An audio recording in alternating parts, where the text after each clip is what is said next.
good question. It doesn't, in a sense. In a sense, it's not interested in all of them. It says what is interesting is, for you, your life; for me, my life. And what is the system that is best for each one of us to pursue our life? Will there be unemployed people under a system like that?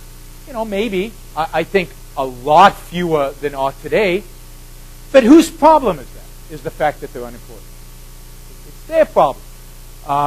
The fact that they're unemployed, in what way does the fact that, let's say, you're unemployed, place a claim on my life? So today, we're saying, well, each one of us is responsible for those people unemployed. We have to pay them unemployment, benefits and so on. That comes out of all of our pockets. That's what taxes are for, right? Implicit in that is saying that somebody else's unemployment is my responsibility. I haven't chosen that responsibility. Nobody asked me if I want to be responsible for your unemployment. But because we're human beings, somehow I'm responsible for you. I reject that idea. You can come and ask me to help you out because you're not employed right now, you've got problems, and you could go to a private charity, and that charity might be happy to facilitate the time in which it takes you to look for another job. And Ayn Rand and this theory is certainly not against charity.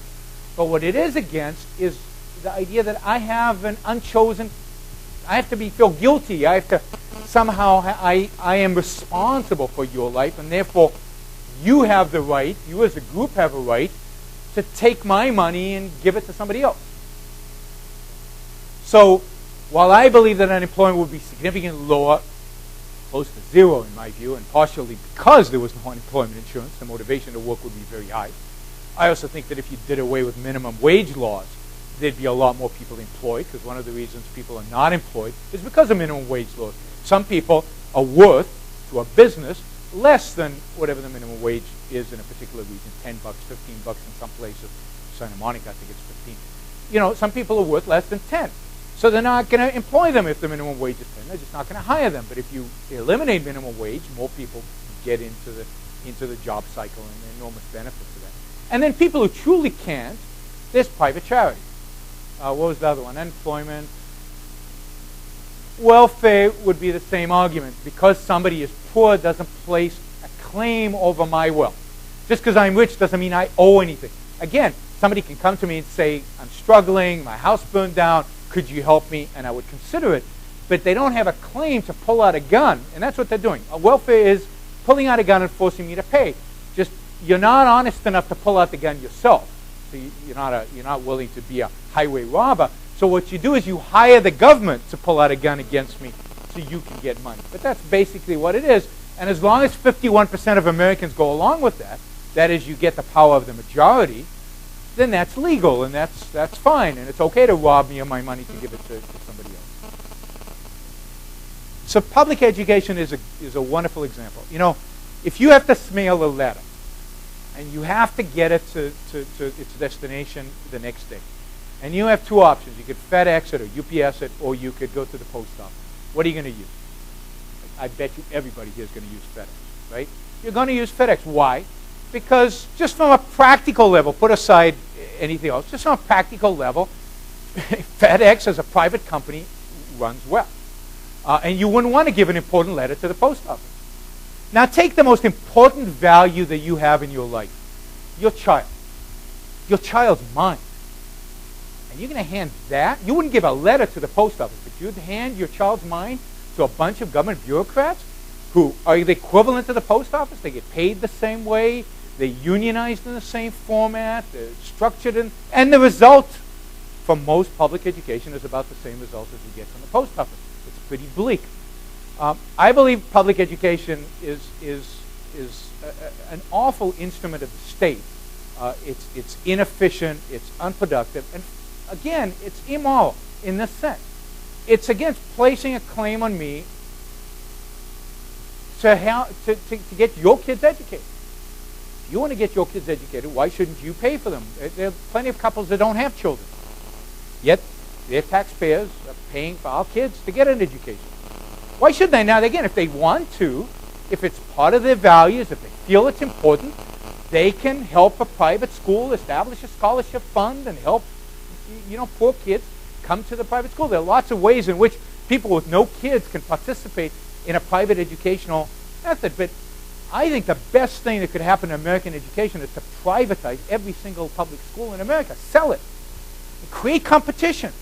And if, as a step in that direction, if you really care about poor kids getting a good education, create a government fund that gives scholarships to poor kids to go to private schools for 10 years. Create this fund for 10 years. I would be happy if my tax money went to that rather than to the schools directly. And then slowly phase that out and replace it with private charity. And I bet you that private charity would cover more than what is necessary for every poor kid to go to a private school. So the excuse of poor kids, I don't think exists out there. And if you go back to the history of public education and you look at why it was established until to regiment us to be good factory workers. In the good Prussian, we copied it from Bismarck's Prussia, the idea of public education. And he was very explicit in the purpose of it. The purpose was to regiment, was to standardize. We should all be the same. That's our origin.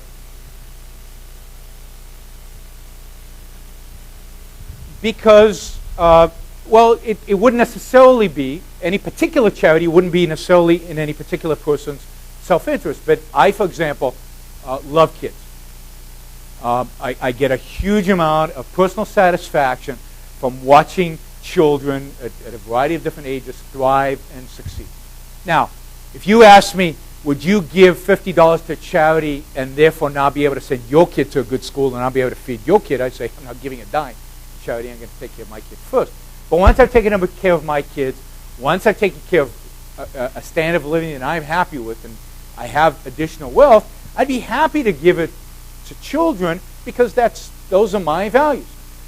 So I think that people would give to the things that they viewed as important. Your relatives might have had cancer or something, and you have a personal relationship with that kind of disease. And Michael Milken gave gazillions of dollars to prostate cancer for completely selfish reasons. He had prostate cancer and he wanted somebody to find a cure. There are many charities in which you see just goodwill towards other human beings. Somebody's house burned down in the old, maybe this is just in the movies, but in old movies of the Midwest, right? Somebody's house burns down. All the families close by come and they build a house. Why? Because there's a certain goodwill about people who like each other and are friendly towards each other. The difference is that if now we get together and I don't want to help out. I don't like this guy. I don't want to help out building the house. Now you're pulling a gun, forcing me to help.